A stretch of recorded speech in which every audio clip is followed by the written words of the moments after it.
laay jël moom ñoo may pour ma dem reeri boo xam moo tax ma yor carte d'identité diabète bi gisoo ko ça va. na nga def waaw moom laa koy expliqué xam nga dama jàpp. waa yéegal ci oto bi moom laa ko mooy kon nag dañoo may ma reeri boo xam. waaw fi laa génn fi laa libéré ay nen boo xam. waaw d'accord yéegal ci oto bi rek waaw. voilà. voilà léegi man damaa jabet bu ma libéré fii nag amul reer te bu ma reer dama problème ñu ma léegi boo xam am na cere loolu tax ma génn carte d'identité jabet baa ngi jox naa jàllo benn bis jàppoon na ma fi ni ma yow comme que da ngaa jabet danañ la may nga reere boo xam laa préféré jëndi cere reer insli ñaa yi carte d'identité si yow léegi yow foo jóge fii lañ dëgg Kébémer amul maa leen di jox na ni Kébémer fan Kébémer fële Louga waaw Kébémer foofu laa dëkk waaw Kébémer nga jóge ñëw jënd si hôtel boppam fa laa dëkk la non fii laay libéré ay nen fii laa nekk si zone bi mais bu guddi jotee doo ma dem fee laaj reer waaw amul man leen man damaa jabet waaw léegi man ñu ne boo demee boo xal di fa am cere gisoo insuline léegi man mënu maa am cere pour ma dama jox carte d'identité sugar bi ñu ne ma boo xal de soriwul ma génn kii expliqué wu ma ne ko pourtant bi may dugg ci ngoon romb naa leen fii ba nuyu leen léegi boo xal pour ma jënd fa cere reer moo ma tax a génn fa laay fanaan gis nga te dëkk bi fu ma dugg ñu ne ma amuñu reer mujj na sax dañ may daw naan ko vraiment ma ne leen dimbali ma lu ma lekk laa bëgg damay lii léegi ñu may ma ni ma demal ba boo xal reer fa moo tax ma jox 40 jabet leen ko insuline yi moom ma génn meeru dara loolu dong la mel noonu léegi boo xam ne boo demee xamal Ndeye Ndiaye wax laajte mu jaale yow lan ngay transporter ay nen waaw wàccal waaw léegi tegal loolu nga wàcc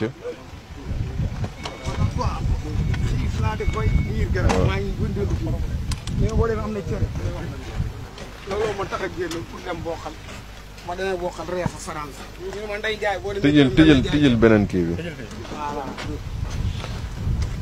loolu moo ma tax a génn li nga yow yëpp ay nen la waaw nen rek laa yow moom laay libéré fii mais dëkk bi foo dugg ñu ne amul cere mu fonde wóor na yàlla fii fi naa def loolu mu ñu ma léegi boo demee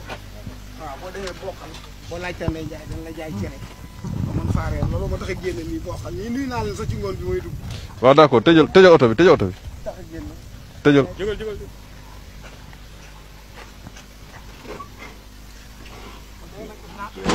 dëgg yàlla jégalu na ndax ab reer doo nga jërul woon lii wax dëgg yàlla moom ngeen tooñ naa ngeen jégal ma lii moo tax a génn ñàkk wér moo tax ma jox ko kàddu yow waa sëñ bi wuy ma yow transport de marchandise ngay def yow mën nga daw heure bu la neexee waaw mais dama xaw a tiit dara xam nga temps yi rek laa jël pétition yi mi ngi nii chaque jour waaw léegi déglu ma damaa def heure waaw déglu ma jarta tiit jarul ragal ñun suñu liggéey rek la ñuy def yow boo rombee di dem dañ lay arrêté xool lan ngay dox ak loo yeb moo tax ñu ne fii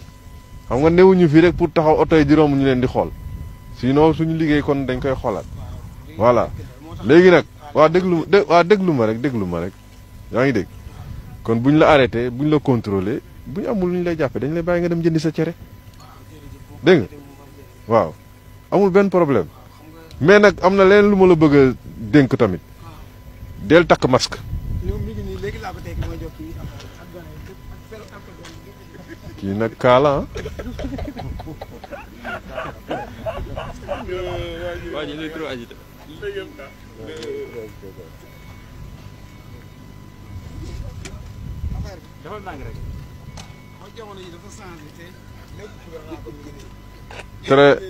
très bien. masque gant waaw léegi nag dee koy takk masque bi dégg nga. très bien waaw léegi nag masque bi aussi da ngay jéem wut masque tissu waaw nga xam ne da nga koy fóot digg parce que kii xam nga ne tilim na tilim goo xam ne ah mënoo ci continuer di ko sol nii boo mënee am masque tissu waaw d'accord waaw c'est bon garaawul jël sa bagage balaa mu réer. boqol ngay fanaan. waaw boqal Ndeye Ndiaye laa fa bëgg a laaj. waaw demal. moo tax yàlla leen yàlla fay. amiin. yàlla leen yàlla taxaw xam nga ñàkk wér la parce que liggéey bi ngeen nekk nii rafet na ñu ngeen di dimbali. waaw bëgg suñu réew yeneen réew yi li ci nekk. waaw demal nga yegg ak jàmm am léegi xoolal ay masque ngi nii gis nga. gis nga day. jërëjëf grand seen liggéey rafet na. voilà dee koy joxuma la wax pour nga teg ko ci ot dee koy takk. dama koy takk léegi kay. très bien. yàlla na leen yàlla. voilà.